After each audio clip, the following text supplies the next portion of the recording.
This ABC 15 Flash Briefing is sponsored by Sanderson Ford. Straight up.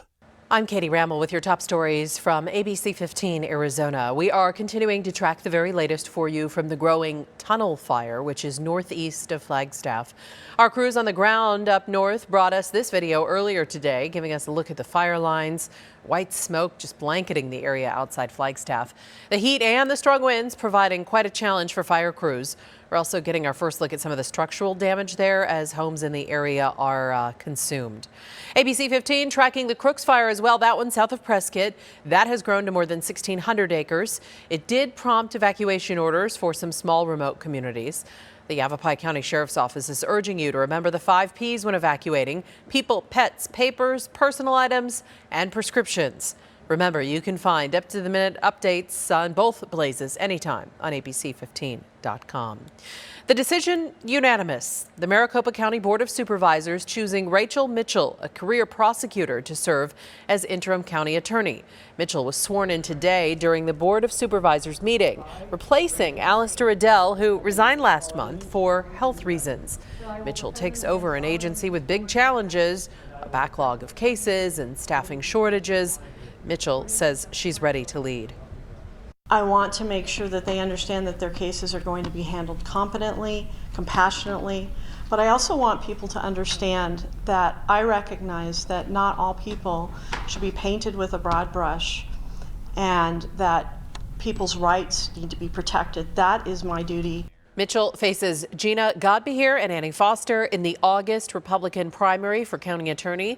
The winner will face Democrat Julie Gunnicle in November. State law requires the Board of Supervisors to choose a Republican to replace Adele.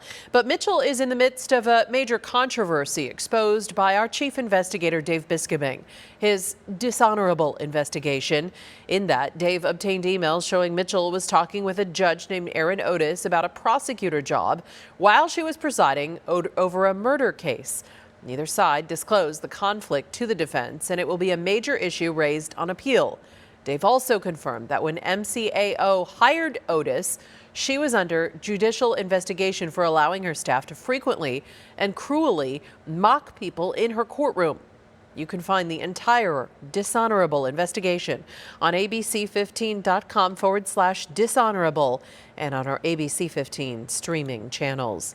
A recall alert to tell you about: more than 20,000 car seats are being recalled after the National Highway Traffic Safety Administration found pieces of foam can come loose. That could be a choking hazard for kids. It's part of the Cybex brand. The car seats were made from 2017 to 2018, but officials want to alert you in the event you might still be using them for other children. The company plans to notify owners about how to seal the headrest correctly.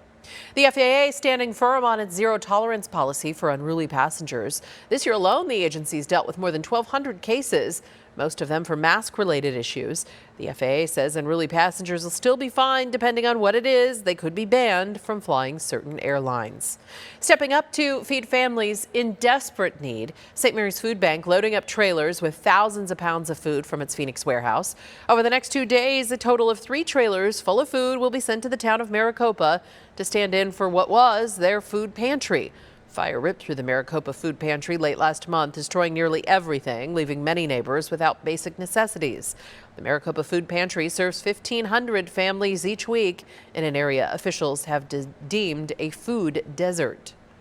Access to food is very limited, and especially for families like this. In the last 3 to 4 weeks, we've had to do some door deliveries to folks to make sure that they're able to keep going.